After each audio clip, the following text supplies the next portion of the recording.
தமிழ்நாடு முதலமைச்சர் கருப்பு கொடி இன்னைக்கு காட்டியிருக்காரு. அது எதற்காக ஏதாவது தெரியுமா உங்களுக்கு?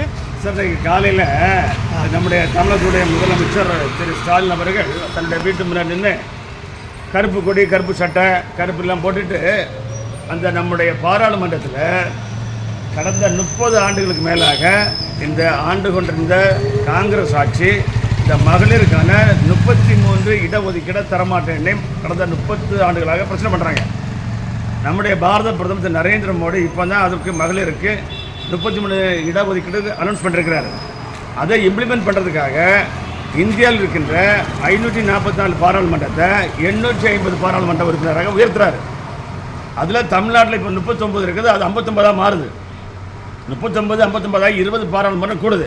இந்த 20 பாராளுமன்றம் கூடுறது நம்முடைய முதலமைச்சருக்கு பிடிக்க மாட்டேங்குது. ஓகேவா? அதனால அந்த சட்டத்தினுடைய நகலில் இவர் எரிக்கிற மாதிரி ஒரு சீன் போடுறாரு. இவர் கருப்பு கொடி எது கட்ட சொல்கிறாரு? கருப்பு கொடி எல்லார் வீட்லையும் கட்ட சொல்ல. யாராவது கட்டினாங்களா? யாருமே கட்டல. நம்ம என்ன பண்ணுறோம், 2023 இப்போ தேர்தல் நடக்குது இல்லையா?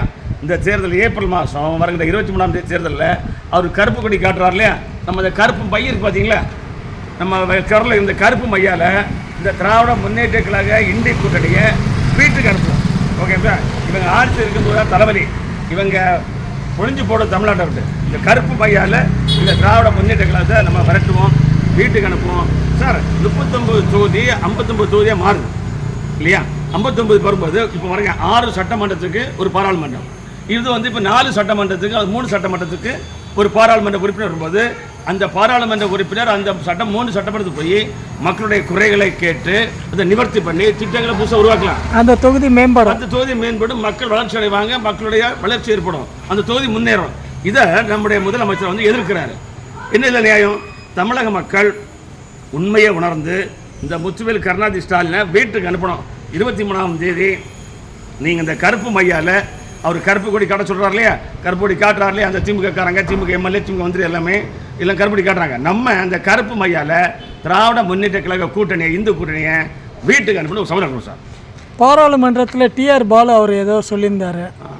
அதான் அந்த பாராளுமன்றத்தில் அவரே சொல்கிறாரு, எங்களுடைய தலைவர், எங்களுடைய முதலமைச்சர் கருப்பு கொடி ஏற்றிருக்கிறார். உடனே நம்முடைய பாராளுமன்ற ஸ்பீக்கர், நீ கருப்பு கொடி ஏற்றினா என்ன, மஞ்சள் கொடி ஏற்றினானே, அதுக்கும் பாராளுமன்ற இணைய சம்பந்தம் போயான்ட்டார். உனக்கு நீ கருப்பு கொடி காட்டு, அல்லது மஞ்சள் கொடி காட்டு, அல்லது சிவப்பு கொடி காட்டு, பாராளுமன்றம் கை கொட்டி சிரிக்குது. அதான் அவமானப்படுத்து, இது தேவையில்லாம தலையை கொடுத்து மாட்டிக்கிறது. ஓகேங்களா? இது வந்து முழுக்க முழுக்க அரசியல் பண்ற முத்துவேல் கருணாநிதி ஸ்டாலினுக்கு இதுதான் கடைசி. இந்த எலெக்ஷனோட திராவிட முன்னேற்ற இந்திய கூட்டணியை தமிழகத்தை விட்டு ஓட விடுறது தான் நம்ம கருப்பு கொடி காட்டுற திமுகவுக்கு கருப்பு மையால வீட்டுக்கு அனுப்புவோம். இந்த 2026 அதோட கடைசின்றீங்களே, எதை வச்சு சொல்கிறீங்க சார்? 2026 தேசிய ஜனநாயக கூட்டணி 210 சீட்டு முதல் ஜெயிக்கு சார்.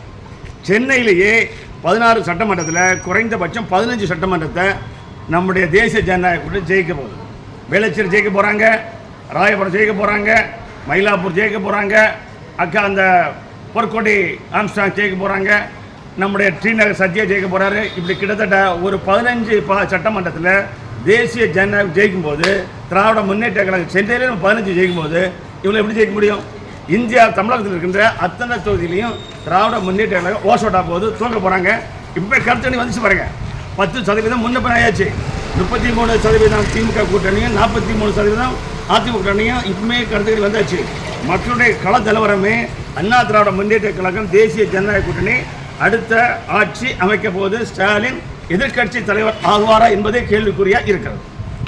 அப்போ இந்த தீய சக்தி திமுக இந்த 2026 ஒழிஞ்சிடும். 2026 திராவிட முன்னேற்ற கழக கூட்டணியுடைய அரசும் அதனுடைய கட்சிக்கும் நம்முடைய தமிழக மக்கள் ஒரு நிரந்தரமாக ஒரு விடுதலை கொடுத்து அதை தமிழகத்திலிருந்து வீட்டுக்கு அனுப்புவதற்கு ரெடி ஆகிட்டார்கள். தேர்தல் 23 மே மாதம் 4ஆம் தேதி பாருங்கள், மிகப்பெரிய வரலாறு தமிழகத்தில் ஆட்சி மாற்றம் ஏற்படும். தேசிய ஜனநாயகத்துடைய முதலமைச்சர் வேட்பாளர் ஐயா எடப்பாடி பழனிசாமி மீண்டும் தமிழக மக்களால் தேர்ந்தெடுக்கப்பட்டு முதலமைச்சர் ஆவார் சார். அப்போ இந்த திமுக அமைச்சர்கள் மேல எல்லாம் இருக்க ஊழலை பற்றி என்ன சொல்றீங்க? பிரைம் மினிஸ்டர் ஒரு 2 days முன்னாடி அந்த காரியகர்த்தா மீட்டிங்கில் தேசிய ஜனநாயக கூட்டணி ஆட்சிக்கு வந்தபோது யார் யாரெல்லாம் இப்பொழுது தமிழகத்தில் ஆட்சி செய்து இந்த ஊழல் செய்ததில்ல அத்தனை மந்திரி மேலும் இந்த சட்டம் பாயும் அவங்க ஊழல் செய்ததெல்லாம் வெளிச்சத்துக்கு கொண்டு வந்து சட்டத்தின் மூலம் அவர்களை தண்டிக்கப்படுவார் என்று பிரைம் மினிஸ்டரே பிரைம் யூஸ்வலாக வாய்த்து சொல்ல மாட்டார். அவரே அந்த நிர்வாகிகள் கூட்டத்தில், அந்த காரியகர்த்தா கூட்டத்தில் பேசியிருக்கிறாரு. அது கண்டிப்பாக செயல்படும். தேசிய ஜனம் ஜெயிக்கும் போது, வெற்றி பெறும்போது திராவிட முன்னேற்றங்களுடைய ஆட்சி மொத்தமாகவும் அவனுடைய ஊழல் அமைச்சர்களும் வீட்டுக்கு அனுப்புவார்கள். ஓகே.